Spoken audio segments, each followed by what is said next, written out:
Hello and welcome to part 6 of our playthrough of the Bastion zone on the Shadowlands Alpha. My name is Kexman, and if you remember from last time, we were trying to drag some memories out of the past from Elysion. We were trying to find out exactly why she was attacking the Temple of Purity, and we were unfortunately cut short by Locust Keeper Nemesis. We were able to reprogram him, and we're now off to the final soul mirror to see if we can find exactly what the Forsworn were trying to hide from us. We now head to find some offerings so that we can get into this other area, we can get into this other soul mirror, and it's hidden pretty much in plain sight in these areas, and I'm not going to lie, there are a couple of issues that I have with this. Number one, if this was something that the Forsworn wanted to hide, something that the Forsworn wanted to delete, then why did they just not get rid of it at the first point? If they were taking over Locust Keeper Nemesis, why did they not get the information from him then? They are stored in chests, which are currently warded, which we are using Mechanicos to kind of find in the open area around these soul mirrors. There is one issue I want to bring up, is you're not actually given directions per se. It's more of a game of hot and cold with Nemesis. He'll tell you if you're close and if you aren't, and it's indicated by these blue circles on the ground. It's not too difficult at this first area because there's almost a patch of sand, almost seems to be a yellow bit.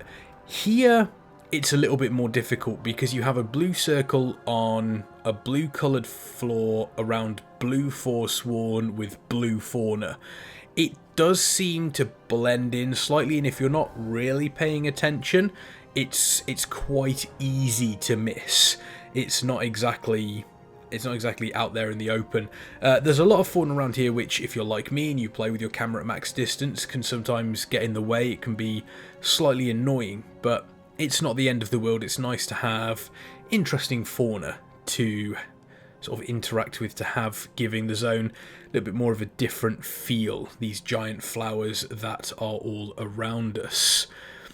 I will say a little bit of mob variety in this area wouldn't go amiss. We obviously have some of the Swolekins around, and we have a lot of Forsworn. I wouldn't mind seeing a few creatures in here, potentially some of the Larians that we see earlier on in the area. That would be quite nice. It does get slightly grinding killing the same mob, because obviously the previous area you also have the bonus objective that involves killing Forsworn, and you kill Forsworn during this quest as well, so a slight bit of mob variety wouldn't go amiss, I would say. This area here, you essentially give the offerings to the various quote-unquote guards outside. They seem to be more statues to give you access into the final soul mirror. It's fairly simple. It's obviously from the previous quest. Again, I think a little bit more of variety in this area is what is probably the feedback I would give. Slightly more feedback. It's quite nice to have Mechanicos give these little sayings of, oh, I just wanted to see if I could do it to get into this area. It gives the stewards a little bit more personality. Up until this point, we have essentially seen them just going, yeah, I'll do it, I'll do that. Now we get a little bit more personality behind them, gives us a little bit more of a view into exactly what the stewards can do. Now we follow Mechanicos. It's not made clear here that we need to talk to him. It just says follow, so that could be potentially confusing the first time you go through this. However, once you've spoken to him, you then go back to Claire and you stop Forsworn from trying to get in.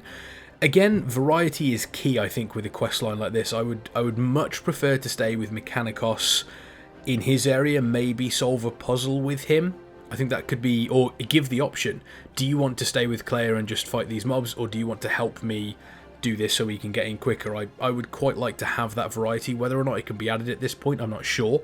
That would give me a little bit more, it would give me some more value towards this quest. We head on down and we find Vault Keeper Nemesis, and it's mentioned that I thought we had a Nemesis up top, and Mechanicos says, well, they tell me to build things and I'm going to build things. This area we learn a lot more about the Paragons of the Kyrian. Paragons have been mentioned a couple of times We've been made aware of Paragons. In fact, even during the Temple of Purity area, we were made aware of one and interacted one with directly, who is, of course, Versiphone, who is here as the Paragon of Purity. We are there introduced to the Paragon of Humility. These all appear in various different styles. Costas, Paragon of Humility, they're either silver or gold. Over here we see a deactivated one, which is the Eye of Agthia, which is a small quest line that is in the Bastion area. We then have the Eye of Courage, which gives us the Paragon of Courage, who is of course Xandria. Then we move over to the Eye of Wisdom, which will give us Thanios. It's fairly obvious that a lot of these names are based around ancient Greek gods. It's not exactly hidden. And finally, the Eye of Loyalty. Now, remember in part 5 when I mentioned that you should pay attention to the model of the shrouded figure? This is Devos, the Paragon of Loyalty, who also happens to have the exact same model as the shrouded figure. This gives us the revelation that Uther has been sent away. He doesn't seem to have a wide enough vision for the Forsworn, possibly noting his training isn't complete, and this gives us our first look at the Moorsworn. There appears to be some form of power play in regards to the jailer and his feelings of the Shadowlands and potentially the whole of reality. We don't know yet. It's obvious we see the Moorsworn during our introduction to Shadowlands, as it's mentioned at the start of Bastion, so this could just be confirmation for us once we have actually been able to get into that opening scenario. Until then, we can only speculate, and it seems as though the jailer definitely has some interesting plans for Shadowlands as a whole. We're now instructed to report all of this to the Archon, and this is one thing I like that they've done a couple of times here in the zones, is once you've completed a certain area, there is generally a way to get out of the area very quickly. For example, in the Temple of Purity, you are flown out by Versiphone. Here we have a transporter that takes us to the edge of the zone. It's a nice quality of life change that means we don't have to fight our way through all of the mobs that we have already fought for the past hour. It's nice for them to do this, and I'd like to see this continuing on as we go into various different zones. From here, we move into a fairly story-heavy portion of the zone. There isn't much in regards to combat or in regards to anything outside of talking to various different NPCs. However, we do get our first look at Hero's Rest, which appears to be the main central hub to Bastion. This is where I imagine you're going to find a lot of your professions. This is where you're going to do a lot of your trading. This is where I imagine if you're coming from Oribos to Bastion, this is where you're going to end up. So to have this introduction here is quite nice, and it means as though we're aware of it in the future. This also gives us our look at the second Covenant ability that you get, which for the Kyrian is Summon Steward, and you actually get to choose your steward here. You've got to take a look at their names. You've got Kukis, you've got Ipa. I think I chose Hacker on one of my previous playthroughs. You can't change this for quite a while, so if you are setting yourself up for your steward to move forward in the leveling area, make sure you're choosing the right name. We of course go with Mupu. Mupu is our chosen steward. It just sounded right. It seemed as though it fit Kexmu quite nicely. Kexmu and Mupu.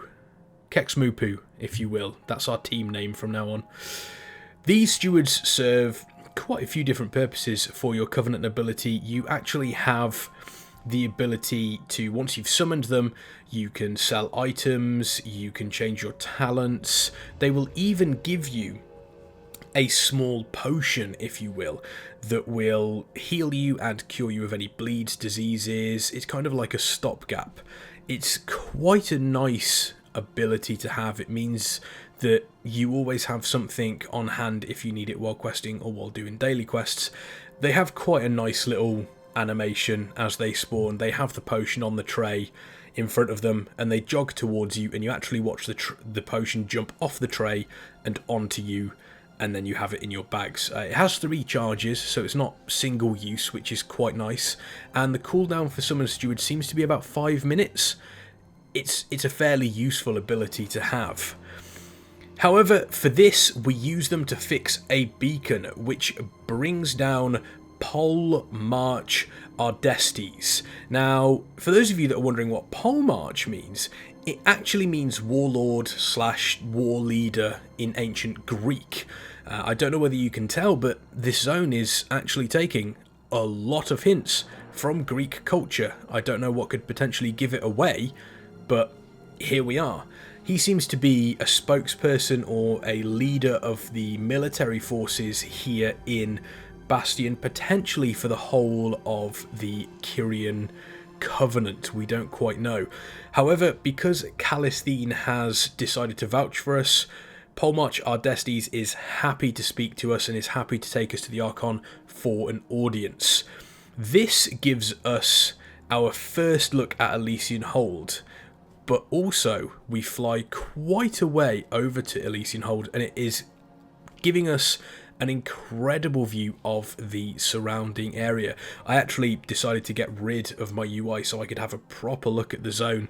You see areas that you haven't visited yet. You can even see areas in the distance. It is a breathtaking zone from the air, and it's actually quite a big zone once you get into it, start questing, and by the time you've finished all the quest zones, you think to yourself, hang on, I've only uncovered like 2/3 of the map. What's happening with the other third? I can only assume it's level 60 stuff. And here we are at Elysion Hold, and of course, because it is an alpha, we do have a bug where for some reason it teleports you back to Hero's Rest. On this recording, I had this happen to me twice. In previous excursions through the zone on different characters, I've had it happen to me a number of times. It has been reported by myself and quite a few other people, so hopefully Blizzard will get on that shortly. It's not the end of the world, because it means we get another fantastic look at Bastion as a whole. However, Elysion Hold is probably my favourite area here. This seems to be where a lot of the Covenant features, such as anima and being able to do adventures that were recently spoken about by Blizzard and data mines by Wowhead, this seems to be where a lot of this takes place. It is an absolutely stunning area of the game. It reminds me of Skyhold, the warrior. It definitely reminds me of the warrior class hall in Legion, that same sort of style, and I'm wondering if there's any potential connection here. We obviously have an unfinished cinematic. RTC seems to stand for real-time cinematic, so it's not something that is pre-rendered, but there is obviously some form of discussion that happens between Claire and the Archon. Now, because of this, they tell us to go and check the ward to make sure that everything is still protected. If the ward is up, the Temple of Purity should not have been attacked. And this is the one area in Bastion I think needs the most work, and I'll go into why in just a moment. It looks fantastic, but this quest particularly has issues. Now, we obviously discover that the wards are what is stopping people from attacking places like the Temple of Loyalty. We discover here that the Ward of Purity is disabled, so that's probably why they could attack the Temple of Purity. In the distance, however, you will see a familiar figure channeling some form of energy into a ward, and it of course is Uther. And this is where it goes a little bit flat. We find out that he has taken out the Ward of Courage, which probably was always going to happen with this questline as soon as we got it. However, this whole scene here triggers before you're able to speak to the other 2 wards, so all of a sudden you ignore this and check these wards and they respond as if nothing has happened. This also means that both of these trigger at the same time, and you get 2 speech bubbles on top of each other, and it's quite difficult to see who is saying what. What would have been better is if we'd have had one ward on either side, and then the final ward at the end of this corridor. So we check these 2. As soon as we've checked these 2, the one at the end is the one that triggers the Uther appearing and channeling the ward and saying, "You'll never be able to stop the Forsworn, mahahaha, I am evil." However, that doesn't happen. And it seems slightly off that as soon as he disappeared, it's a case of, oh, we better check these anyway.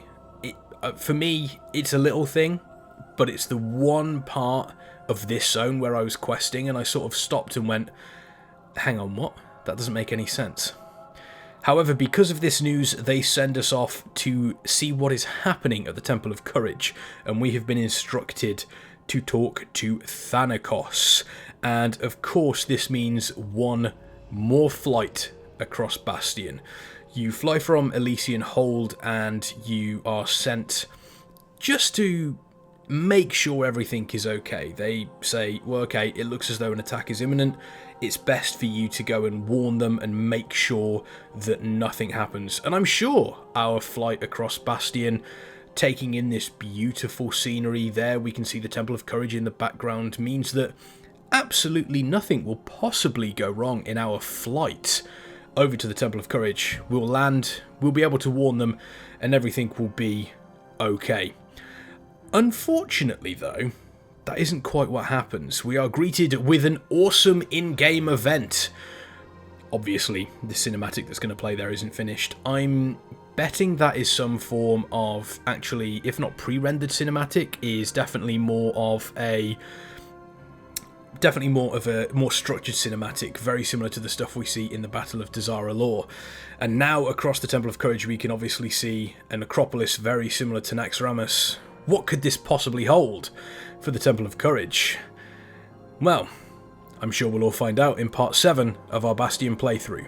My name has been Kexman, and I'll see you next time.